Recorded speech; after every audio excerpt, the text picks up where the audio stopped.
আচ্ছা, এই যুগে এরকম মানুষ পাওয়া যায়নি? আমি পাইছি এরকম। নাম কইলে কইবা তো আপনি আপনার চাচার কথা কইলে, বুঝেন নাই? একবার পানি হইছে, বন্যা হয় না, বন্যা তো বন্যা হইছে, আমি গেছি বাড়িতে গিয়ে শুনলাম আমার বড় চাচার সেক্রেটারির কাছ থেকে যে বড় সাহেব 14 লক্ষ টাকা কর্জ করে দান করে দিয়েছেন। ইয়া, আমি তো খুব ভয় পাইলাম এবং একটু কষ্টও পাইলাম যে দান করাটা যে কর্জ করে, এত কর্জ করে। আচ্ছা, আরেকবার গেলাম, গিয়ে জিজ্ঞেস করলাম কি অবস্থা, বলে যে না আলহামদুলিল্লাহ অনেক মানুষ শরিক হয়ে এটা শেষ হয়ে গেছে, আলহামদুলিল্লাহ। আর লাভ হয়েছে কি দেখেন, দুইটা একসাথে। উনি যখন কর্জ করে দিছেন পূর্ণ সব উনি পাইছে, আর পরে যে শরিক হয়েছে সেও সব পাইছে, আলহামদুলিল্লাহ। এই সাহস থাকার জন্য আপনার আল্লাহর সাথে একটা তাআল্লুক লাগবে যে ইনশাআল্লাহ এই বিশ্বাস রাখবেন আল্লাহ আমাকে ওয়াদা করছেন। ওমা, এই আয়াত আমি বড় সাহেবের কাছ থেকে শিখছি, ওমা আনফাকতুম মিন শাইইন ফাহুয়া ইউখলিফু, তুমি যেটা দান করবা আমি আল্লাহ, এটা আল্লাহ বলেন তিনি এটা পূর্ণ করে দেবেন। সুবহানাল্লাহ। এটা বিশ্বাস করে 1-2 টাকা করে দানের হাত খুলতে থাকেন, একসময় আপনাকেও আল্লাহ দানশীল হিসাবে কবুল করে নেবেন। আল্লাহ আমাদেরকে কবুল করুন, আমিন। আমি আবার একটা কিছু আপনাদেরকে বলি, অনেকে এটা খারাপভাবে নিতে পারেন, এই মুহূর্তে আমার খেয়ালের ছুটে যাচ্ছে, এই জন্য আমি কোরআন নিয়ে আসছি। কিন্তু আমার একটা বিবেচনা হচ্ছে, আমাকে মাফ করবেন কথার মধ্যে যদি ভুল হয়, আমাদের যে ওয়াজ মাহফিলগুলোতে কোরআন কারীম দেখে যে ওয়াজ করা হয়, এটাকে নিরুৎসাহিত করার পক্ষে আমি 2টা কারণে। আমি যেটা দেখেছি যে অনেক সময় এই কোরআন কারীম যারা নড়াচড়া করেন, সামনে রাখেন, সেটা পরিপূর্ণ আদব অনেক সময় রক্ষা হয় না। এটা কি লক্ষ্য করছেন? আমি এটা করছি। যাই হোক, প্রত্যেকের আলাদা মানহাজ থাকতে পারে, তো যাই হোক, এটা মানে এরপরে এটা রেখে যাব, কে যত্ন করবে এটা নিশ্চিত করতে হবে। ভালো হয় এটা নিয়ে আসলাম, নিয়ে গেলাম, এটা হইতে পারে।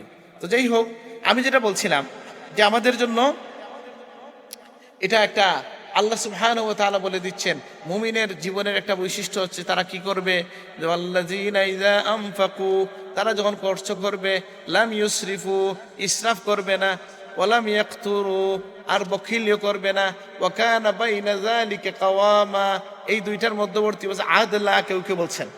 আর কি যে এমন দান করবে না, দান বলতে এখানে কি বোঝানো হয়েছে, মানে ইসরাফ। ইসরাফ কি বলে, ইসরাফ কি মুফাসসিরে কেরাম বলছেন মানুষ দেখলেই বুঝবে যেটা বাড়াবাড়ি হয়েছে কিনা, তার বিবেক বুঝবে, বলবে, জনগণ বলবে সে এখানে ইসরাফ করতেছে কিনা। আর সাহাবায়ে কেরামের জীবন যদি দেখেন, তাহলে এক সাহাবীকে জিজ্ঞেস করা হয়েছে ইসরাফ কি, তিনি বলছেন এমন ভাবে চলো যে তোমার শরীরটার মধ্যে ঠান্ডা এবং গরম কষ্ট না দেয়, আর গায়ে বৃষ্টি না পড়ে, এমন একটা ঘর থাকলেই তুমি কি হয়ে গেলা, তুমি যথেষ্ট। এর চেয়ে বেশি খরচ করার নামই হচ্ছে ইসরাফ। এটা সুফিয়া কেরামের বিভিন্ন ব্যাখ্যা আছে, কিন্তু সহজ ব্যাখ্যাটা হচ্ছে, যেমন ধরেন আমরা একটা বুতাম পরছি, আছে না? কিন্তু এই সমাজে এমন অনেক মানুষ আছে যে তার শার্ট একটার বুতামের দামই 3000 টাকা, আছে না? পাওয়া যায় না? আচ্ছা, এটা যদি কেউ গিফট করে, আমাকেও দেখছি অনেক দামি দামি জিনিস কেউ কেউ দিয়ে দেয়, অন্য কথা, কিনলেন বা নিলেন, আবার এটা নিয়ে অহংকারও করেন, 2টা হয়ে যায় একসাথে, ইসরাফও করতেছেন, অহংকারও করতেছেন। এটা নিয়ে আবার আলাপ হচ্ছে, এটা কত টাকা দামের, এই এখানে হুক আছে নাকি, এখানে এটা যে কত দামি, এগুলা নিয়ে আমরা অহংকারও করব না, ইসরাফের যতটুকু প্রয়োজন ততটুকু করব। মুমিনের বৈশিষ্ট্য হচ্ছে যে তারা ইসরাফ করবে না, তারা বখিলি করবে না। আবার দানের ক্ষেত্রে ইসরাফ আছে কিনা, একটা কথা আরবিতে প্রচলিত আছে, লা খাইরা ফিল ইসরাফ ওয়ালা ইসরাফা ফিল খায়র। ইসরাফের মধ্যে, বাড়াবাড়ি খরচের মধ্যে কোনো ভালাই নাই, আবার ভালাইয়ের মধ্যে বাড়াবাড়ি খরচ বলে কিছু নাই। বলে দান যদি খুব বেশি করেন এটা কি ইসরাফ হয় না? তারপরেও এটারও নিষেধ আছে। রাসূলুল্লাহ একজনের কাছে গেছেন রুগী দেখতে, তিনি বলছেন ইয়া রাসূলুল্লাহ সব সম্পদ দিয়ে দিব আমি আল্লাহর নামে। নবীজি বলছেন না। বলে তাহলে 2 ভাগের 2 ভাগ। রাসূল বলছেন না। বলে 3 ভাগের 1 ভাগ। নবীজি বলছেন ওয়াসসুলুসু কাসীর, এটাই যথেষ্ট, 3 ভাগের 1 ভাগই যথেষ্ট। সুবহানাল্লাহ। রাসূলুল্লাহ ফরমাইছেন তোমার পরিবারকে, রিয়াদুস সালিহিনে হাদিস আসছে, তোমার পরিবারকে তোমার পরিবারকে তুমি এমন ভাবে রেখে যাওয়া যে তারা মানুষের দুয়ারে পরে হাত পাততে হবে, এমন ভাবে না রেখে যাওয়াটাই উত্তম। সুবহানাল্লাহ। তাহলে আল্লাহ সুবহানাহু ওয়া তাআলা তার হাবিব আমাদেরকে আমাদের জীবন চালনায় যে মধ্যম পন্থা থাকবে এটা বলে দিচ্ছেন। আবার বিশেষ বিশেষ কিছু মানুষ আছেন তাদের ব্যাপারে কথা ভিন্ন। যেমন রাসূলুল্লাহ ক্ষেত্রে কেমন ছিল, আল্লাহ নবীর সামনে 1 উট বোঝাই মাল নবীজি দান করছেন পুরোটা। এরপরে আরেকজন এসে বলছে ইয়া রাসূলুল্লাহ আমি তো কিছু পাই নাই, আমাকে কিছু দেন। নবীজি বলছেন দোকানে গিয়ে আমার নামে কর্জ নিয়ে যাও। এক সাহাবী বলছেন ইয়া রাসূলুল্লাহ, দান করবেন ঠিক আছে, এত দিলেন এটাও ঠিক আছে, এত দান করতে হইব নি যে কর্জ কইরা দান করতে হয়? বুঝেন নাই? তখন আরেক সাহাবী উঠে বলছেন ইয়া রাসূলুল্লাহ, আপনি দিতে থাকেন, আল্লাহ আপনার আল্লাহর অভাব নাই, গরিব না। সুবহানাল্লাহ। তো নবীজি বলছেন বিহা কাজা উমিরতু, আমার এই সাহাবী যেটা বলছে আমাকে এইভাবে আদেশ করা হয়েছে। সুবহানাল্লাহ। যে মুমিনদের বৈশিষ্ট্য কি বলা হচ্ছে যে, হ্যাঁ তাইলে আরেকটা বৈশিষ্ট্য কি বলা হলো, যে মুমিন যারা তারা দোয়া করবে আল্লাহর কাছে যে আল্লাহ জাহান্নামের আগুন থেকে আমাদেরকে বাঁচাও। এরপর আরেকটা কি, এই জাহান্নাম অত্যন্ত নিকৃষ্ট ঠিকানা, ইন্নাহা সাআত মুস্তাকাররান ওয়া মুকামা, এবং জাহান্নাম হচ্ছে আবাসস্থল হিসাবে অত্যন্ত নিকৃষ্ট। এরপরের বৈশিষ্ট্য কি মুমিনের, যে ওয়াল্লাযীনা ইযা আনফাকু লাম ইউসরিফু ওয়া লাম ইয়াকতুরু ওয়া কানা বাইনা যালিকা কাওয়ামা। মাশাআল্লাহ, আল্লাহ আপনার জীবনের অর্থনৈতিক বিধানের বিষয়ে আল্লাহ তাআলা বলে দিচ্ছেন এখানে। অর্থনীতি কেমন হবে, আপনার অর্থনৈতিক অবস্থানটা কেমন হবে সেটা আল্লাহ তাআলা এখানে বলে দিচ্ছেন। কিভাবে, যে আমরা বলতেছেন আল্লাহ মুমিনের একটা বৈশিষ্ট্য হচ্ছে ওয়াল্লাযীনা ইযা, যখন তারা কি করে, খরচ করে, লাম ইউসরিফু, ইসরাফ করে না, বাড়াবাড়ি করে না, ওয়ালাম ইয়াকতুরু, আর তারা কি করে না, বখিলিও করে না, বেশি করে না, কমও করে না, ওয়া কানা বাইনা যালিকা কাওয়ামা, আর এই দুইটার মধ্যবর্তী অবস্থানে থাকে। সুবহানাল্লাহ। অন্য আয়াতের মধ্যে কি আসছে, ওয়ালা তাজআল ইয়াদাকা ইলা উনুকিকা ওয়ালা তাবসুকহা কুল্লাল বাস ফাতাকুদা মালুমান মাখজুলা। সুবহানাল্লাহ। আল্লাহ বলছেন তুমি তোমার হাতকে এখানে রাখবা না, আমি কিচ্ছু দিব না, হাত ঘাড়ের কাছে নিয়ে রাখবা না, কিচ্ছু দিব না, ওয়ালা তাবসুকহা কুল্লাল বাসছে, আবার একদিনে সব দিয়ে দিও না, মানে পুরোপুরি খুলে দিও না, তাহলে তুমি কি হবা, পরে আফসুস করবা। মানুষ অনেক সময় আছে না, আবেগের বশবর্তী 100 বস্তা সিমেন্ট বলে 1 বস্তা পরে দেয় না, আছে না এরকম, আছে না? যাই হোক, এটা অন্য বিষয়। তাইলে কি পাওয়া গেল, যে মুমিনের একটা বৈশিষ্ট্য হচ্ছে, হ্যাঁ ঠিক আছে, আমি যেটা বলছিলাম, সময় কমে গেছে, কথা শেষ করতে চাই, যে আমাদের আয়াতটা কি, যে মুমিনের আরেকটা বৈশিষ্ট্য হচ্ছে কি, যে তারা সুবহানাল্লাহ, তারা কি করে, দোয়া করে, খরচের ব্যাপারে তারা।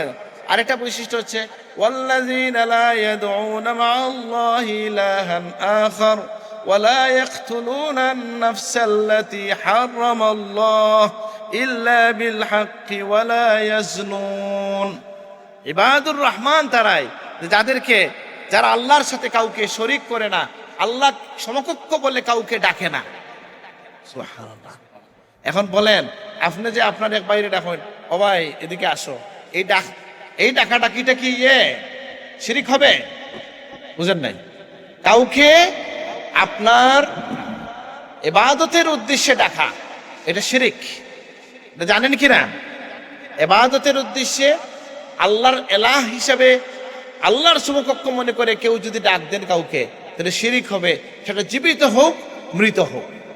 বুঝেন না এই কথাটা? এই জন্য এটার অনেক ভুল ইন্টারপ্রিটেশন আমাদের সমাজে হয়। আমাদের সমাজে একটা প্রবণতা আছে কি, যে খারিজিদের বৈশিষ্ট্য ইবনে ওমর রাদিয়াল্লাহু আনহু বলছেন যে আয়াত কাফেরের শানে নাজিল হয়েছে সেটা তারা মুমিনের শানে লাগাইয়া দেয়। আমাদের সমাজে এটা আছে কি নাই? যেমন একটা জিনিস দেখাই দিই আমি, আমরা কবর জিয়ারত করি না? আচ্ছা, তো জিয়ারত কি আমরা করি না রাসূলুল্লাহর নির্দেশ আছে এখানে? আল্লাহ নবী নিজে জিয়ারত করছেন, জিয়ারত করতে বলছেন। কিন্তু এখন যদি আপনি কোনো মাজারে জিয়ারত করতে যান, আমার অনেক বন্ধু আছে আপনাকে বলবে মাজার পূজারি, বলে কি না? বলে না? আচ্ছা, দলিল কি দিতে জানেন? বলবে, এটা আমার আব্বাজান অনেক সময় বলছেন, এটা যে মা না'বুদুহুম ইল্লা লিয়ুকাররিবুনা ইলাল্লাহি যুলফা। কাফেররা বলে যে এই মূর্তিদেরকে আমরা পূজা করি কেন, যে এরা আমাদেরকে আল্লাহর কাছে, এদের ইবাদত করি আমরা এই জন্য যারা আল্লাহর কাছ পর্যন্ত পৌঁছায় দেবে। এখন বলেন, মূর্তিদেরকে তারা পূজা করে অলিদেরকে আমরা পূজা করি না জিয়ারত করি? তো এই আয়াত কি এখানে গিয়ে লাগবো নি? লাগলো? আচ্ছা, আরেকটা বলেন, জিয়ারত কি আমরা বানাইয়া করলাম না রাসূলুল্লাহর নির্দেশ? আল্লাহর হাবিব বলতেছেন, কুনতু নাহাইতুকুম আন জিয়ারাতিল কুবুর আলা ফাজুরুহা, আমি নিষেধ করেছিলাম, এখন তোমরা জিয়ারত করো, ফাইন্না তুযাক্কিরুল মাউত, কারণ এটা মৃত্যুকে স্মরণ করায় দেয়। সুবহানাল্লাহ। এইভাবে অনেক ভুল কথাবার্তা আসে।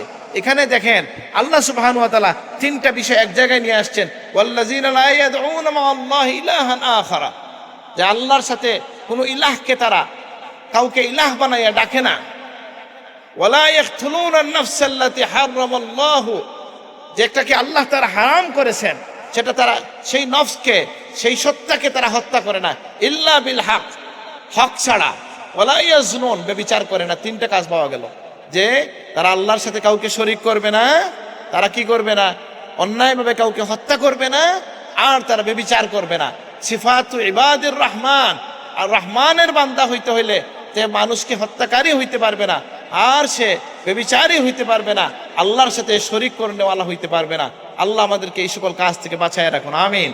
এখন বলা হচ্ছে কি, যদি কেউ আল্লাহর সাথে শরীক করে আর হত্যাকাণ্ড আর ব্যভিচার, এই সব মিলাইয়া এক লাইনে কেন বলে, তিনটার দ্বারা একই কাজ হয়, যে মানুষের জীবন ধ্বংস হয়।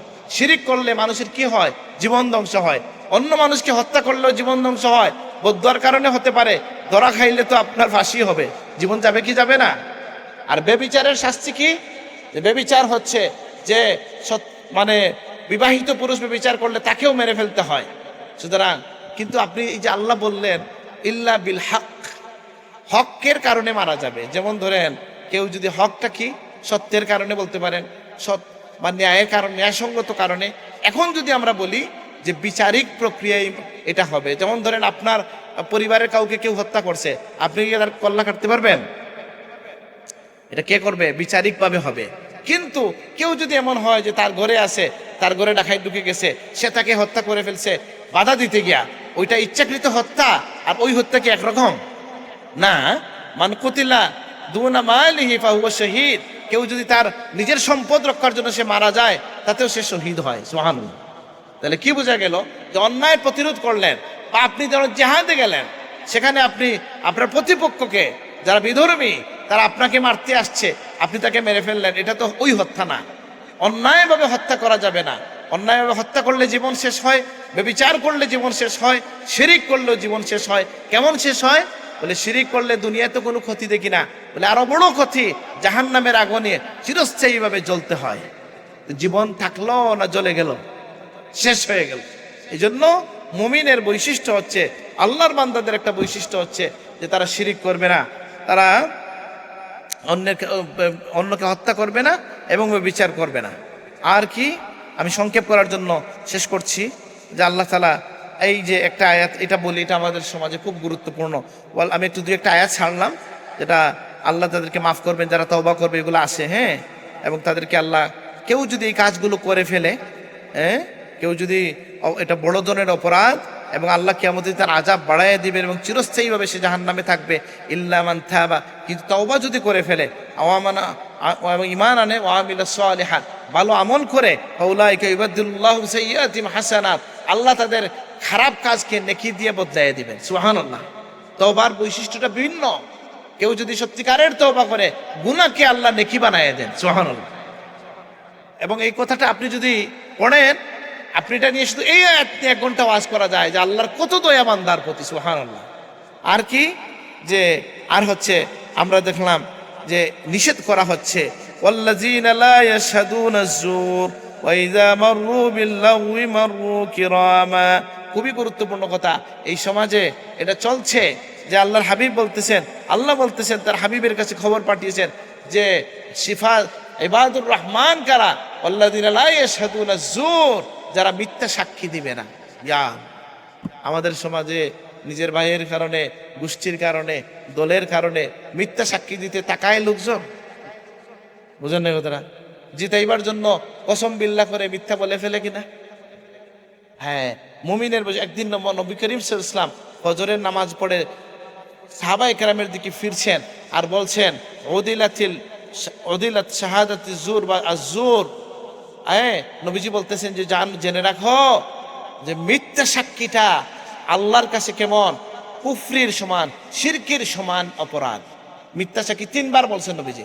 মিথ্যা সাক্ষী শিরকের সমান অপরাধ, মিথ্যা সাক্ষী শিরকের পরিমাণ অপরাধ, শিরকের পরিমাণ অপরাধ। এই জন্য প্রত্যেকে আমরা নিজেকে প্রস্তুত করব যে আমার উপর যদি এরকম কেউ বন্ধু চলে আসে, দুস্থ চলে আসে, দল চলে আসে, মিথ্যায় যাওয়া যাবে না, মিথ্যা সাক্ষী দেওয়া যাবে না। কাউকে জিতানোর জন্য, আপনজনকে বাঁচানোর জন্য মিথ্যা সাক্ষী দেওয়া এটা কবিরা গুনাহ। এবং আল্লাহ তাআলা তা বলতেছেন, আমার বান্দা যারা রহমানের বান্দার বৈশিষ্ট্য হচ্ছে যে তারা এটা করবে না। ওয়াইজা মাররু বিল্লাহি মাররু কিরামা। আর কেউ যদি তাদের সাথে অহেতুক কথা বলে, কথা লাগো কথা, যেটা অহেতুক কথা হইলে তারা সুন্দরভাবে এটাকে অ্যাভয়েড করে যায়। এরপরে হচ্ছে আর 2টা কথা বলে শেষ করব। ওয়াল্লাযীনা ইযা যুক্কিরু বিআয়াতি রাব্বিহিম লাম ইয়াখিরু আলাইহা সুম্মান ওয়া উমিয়ানা। আর যারা তাদেরকে আল্লাহর আয়াত দিয়ে যখন নসিহত করা হয়, আমরা করতেছি না এখন, আল্লাহর আয়াত দিয়ে করতেছি কিনা? নবীজি বলতেছেন মুমিনের বৈশিষ্ট্য হলো এই সময় সে কান আর চোখ বন্ধ রাখবে না, কান দিয়ে মনোযোগ দিয়ে শুনবে, চোখ দিয়ে দেখবে, মানে কি সে এই বিষয়টাকে মেনে নিবে। অর্থাৎ কাফেরদেরকে বলা হয়েছে তারা কেমন, বলে আপনাকে দেখেও দেখে না এরা, কেন বলে সত্যকে তারা মেনে নিতে পারে না। তারা কেমন, ওমান কানা ফি হাযিহি আমা, দুনিয়ায় যারা অন্ধ, ফাহুয়া ফিল আখিরাতি আমা, আখিরাতেও তারা অন্ধ হবে। দুনিয়া অন্ধ মানে কি, আমা আনিল হক ও শরিয়া, শরীয়ত থেকে, কোরআন থেকে যারা অন্ধত্ব নিতে চায় না, গ্রহণ করতে চায় না, পড়তে চায় না, দেখতে চায় না, চলতে চায় না, বলতেছেন মুমিনের বৈশিষ্ট্য হচ্ছে তারা কোরআনের আয়াতের সাথে, আল্লাহর আয়াতের সাথে, আল্লাহর বিধানের সাথে অন্ধের মতো অথবা বধিরের মতো আচরণ করে না, অথবা মনোযোগ দিয়ে শোনে এবং সেটা অনুসরণ করার চেষ্টা করে। আল্লাহ আমাদেরকে সেই গুণ দান করুন এবং এর মধ্যে শামিল করে নেন, আল্লাহুম্মা আমিন। আর শেষ কথা দেখেন, আপনি করবেন দোয়া, আর আল্লাহ বলছে এটা আমার মায়ার বান্দার বৈশিষ্ট্য। সুবহানাল্লাহ। দোয়া করি আমরা আমাদের জন্য, আল্লাহ আমাকে এটা দেন। আল্লাহ বলেন আমার মায়ার বান্দা এইভাবেই চায়। সুবহান। এই যে ওয়াল্লাযীনা ইয়াকুলুনা, আমি আগে একবার বলছি, যারা বলে রব্বানা, হে আমাদের রব, হাবলানা মিন আজওয়াজিনা ওয়া যুররিয়াতিনা কুররাতা আয়ুনিন ওয়াজআলনা লিল মুত্তাকিনা ইমামা। আর যারা বলে রব্বানা হাবলানা, হে আমাদের রব আমাদেরকে দান করুন, মিন আজওয়াজিনা ওয়া যুররিয়াতিনা, আমাদের স্ত্রীদের মধ্য থেকে, সন্তানদের মধ্য থেকে এমন স্ত্রী এবং সন্তান যাদের কারণে আমাদের চক্ষু শীতল হয়ে যাবে। সুবহানাল্লাহ। আর ওয়াজআলনা লিল মুত্তাকিনা ইমামা, মুত্তাকিদের জন্য আমাদেরকে ইমাম বানায়া দেন। সুবহানাল্লাহ। তাহলে ইমামতি চাওয়া যায় কিসের, বলে মুত্তাকিদের ইমাম হব। এটার জন্য আপনি দোয়া করতে পারেন, কিন্তু এটার জন্য আপনি আরেকজনের মাথা কাটতে যাইয়েন না। কার কাছে চাইবো আমরা? আল্লাহর কাছে চাইবো যে আল্লাহ মানুষের নেতা বানায় দেন আমাকে, অসুবিধা নাই। আল্লাহর কাছে সবকিছু চাওয়া যায়, যায় কিনা? যায়। এখন আমার কাছে এটা খুব বিস্ময়কর লাগে যে আমি চাইলাম আমার জন্য, আর আল্লাহ বলেন যে এটাই হচ্ছে আমার মায়ার বান্দার বৈশিষ্ট্য। সুবহানাল্লাহ।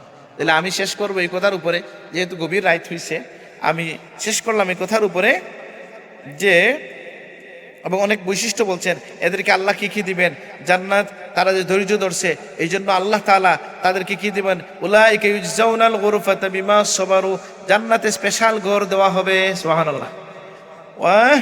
ওয়া ইয়ালকাউনা ফিহা তাহিয়াতান ওয়া সালামা, আর সেখানে অভিবাদন থাকবে, স্যালুট থাকবে, সালাম থাকবে। সুবহানাল্লাহ। খালি ঘর থাকবে না, সম্মানও থাকবে। খালিদিনা ফিহা, এই বৈশিষ্ট্যওয়ালা মুমিনরা চিরস্থায়ীভাবে জান্নাতে থাকবে। সুবহানাল্লাহ। আসুনাত মুস্তাকাররান ওয়া মুকামা, আবাসস্থল হিসাবে, অবস্থানস্থল হিসাবে অত্যন্ত সুন্দর হবে। অনেক লম্বা বিষয়। তাহলে আমরা শেষ করবো এই জায়গায় যে আমরা বুঝলাম যে আল্লাহর তার বান্দাদেরকে এই কয়েকটা আয়াতের মধ্যে যে সকল বৈশিষ্ট্যের কথা বলছেন, এর মধ্যে একটা হচ্ছে, আবার আমি স্মরণ করে দেই, একটা হচ্ছে তাওয়াদু, বিনয়। বলেন কি? বিনয়। আমরা যেন সকলে বিনয়ী হয়ে চলতে পারি, আল্লাহ তুমি তৌফিক দান করো, আমিন। বলে এখন এক জায়গায় অন্যায় হচ্ছে, আমি বললাম আমি তো বিনয়ী, বলে না, অন্যায়ের প্রতিবাদ করাই হচ্ছে বিনয়। সুবহানাল্লাহ। অন্যায়ের প্রতিবাদ করবে, এটা অন্য আয়াত আছে, আল হুব্বু ফিল্লাহ ওয়াল বুগদু ফিল্লাহ মিনাল ঈমান, সেটা আপনি করবেন। মান রাআ মিনকুম মুনকারান ফালিয়ুগাইয়িরহু বিয়াদিহি, হাত দিয়ে এটা প্রতিহত করবেন, না হয় জবান দিয়ে প্রতিবাদ করবেন, না হয় মন থেকে সেটার করবেন, ঘৃণা করবেন।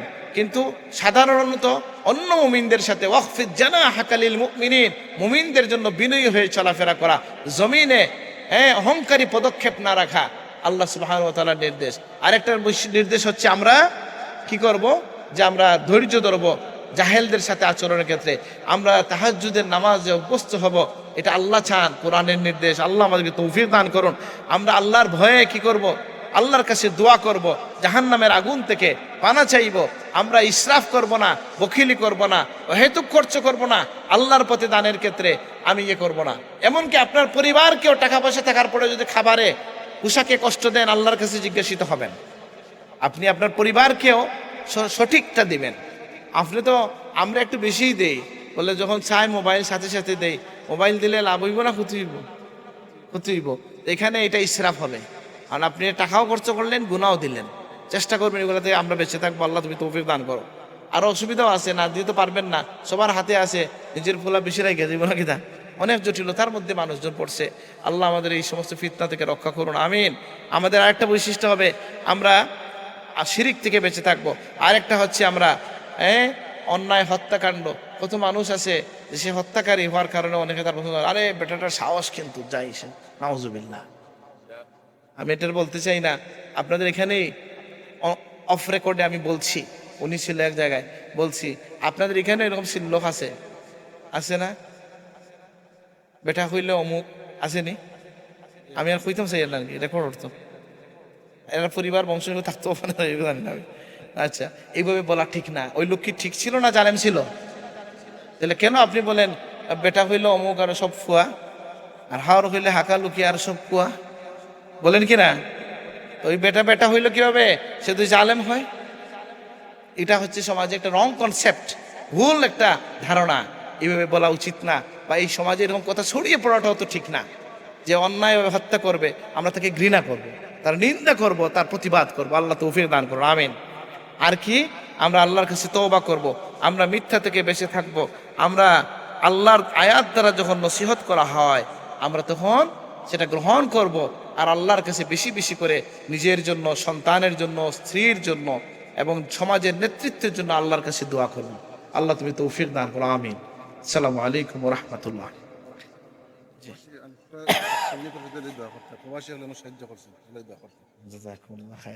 আল্লাহ, আপনি কিছু কইতেন? আচ্ছা, সাল্লাল্লাহু আলা সাইয়্যিদিনা ওয়া মাওলানা মুহাম্মদ ওয়া আলা আলিহি ওয়া আসহাবিহি ওয়া সাল্লাম। সাল্লাল্লাহু আলা সাইয়্যিদিনা ওয়া মাওলানা মুহাম্মদ ওয়া আলা আলিহি ওয়া আসহাবিহি ওয়া সাল্লাম।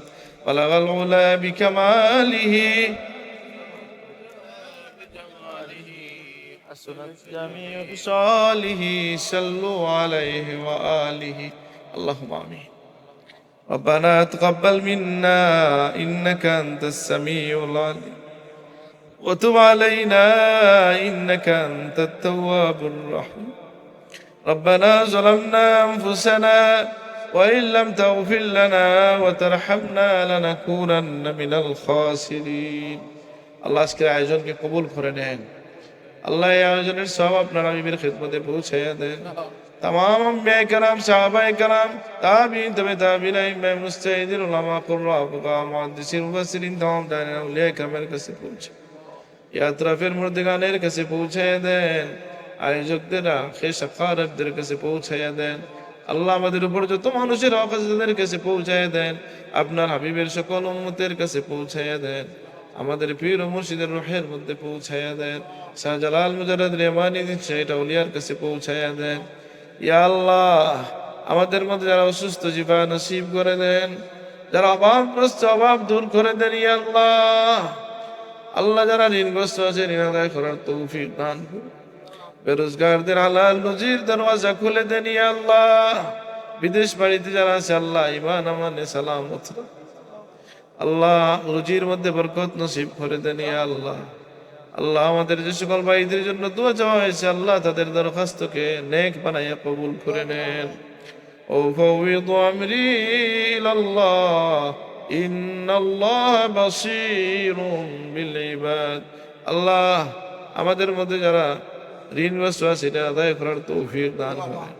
আল্লাহ যারা বেরোজগার আছে হালাল রুজির দরওয়াজা খুলে দেন। দুনিয়ার দিকে দিকে আপনার হাবিবের মজনু উম্মতকে সাহায্য করেন ইয়া আল্লাহ। ভারতের মুসলমানদেরকে সাহায্য করেন ইয়া আল্লাহ। গাজার মুমিন মুমিনাতকে সাহায্য করেন ইয়া আল্লাহ। সুদানের এই গৃহযুদ্ধকে আপনি বন্ধ করে দেন ইয়া আল্লাহ। আমাদের এই প্রিয় মাতৃভূমিকে আপনি হেফাজত করেন আল্লাহ। আপনার হাবিবের এত উম্মত, আমরা অল্প জায়গার মধ্যে বসবাস, এই জমিনকে আপনি ঠান্ডা রাখেন, শান্তিময় বানাইয়া দেন আল্লাহ। এই জমিনকে আমরা আর রক্তাক্ত দেখতে চাই না। রব্বি জাআল হাযাল বালাদা আমিনা, এই জনপদকে আপনি শান্তিময় বানায়। আমাদের যার মনে যেন এক মাকসাদ আছে পূর্ণ করে দেন। কিয়ামতের ভয়াল দিনে আপনার হাবিবের সুপারিশ নসিব করে দিয়েন। আপনার হাবিবের হাতে হাউজে কাউসার পিলাইয়া দিয়েন। আপনার হাবিবের পিছে পিছে আপনার হাবিবের দামনের নিচে করে সিরাত পার করে দিয়েন ইয়া আল্লাহ। মৃত্যুর সময় আমাদেরকে মায়ার সাথে ডাক দিয়েন। খাস করে আল্লাহ আজকের আয়োজন যারা করছে, আমাদের আল ইসলার এই পরিষদকে কবুল করে নেন আল্লাহ। প্রতিটা সদস্যকে আপনি হেফাজত করেন, কবুল করেন আল্লাহ। আমাদেরকে আপনার মায়ার বান্দাদের নকশে কদমে চলার তৌফিক দান করুন আল্লাহ। আপনার ওলিদের তালিকায় আমাদের নাম উঠায় নেন আল্লাহ। আল্লাহ আমরা যদি জাহান্নামের তালিকায় কারো নাম তাকে মিঠাই দেন ইয়া আল্লাহ। আল্লাহুম্মা আজরিনা মিনান নার, আল্লাহুম্মা আজরিনা মিনান নার, আল্লাহুম্মা আজরিনা মিনান নার। সুবহানা রাব্বিকা রাব্বিল ইজ্জাতি আম্মা ইয়াসিফুন ওয়া সালামুন আলাল মুরসালিন ওয়ালহামদুলিল্লাহি রাব্বিল আলামিন। আমিন।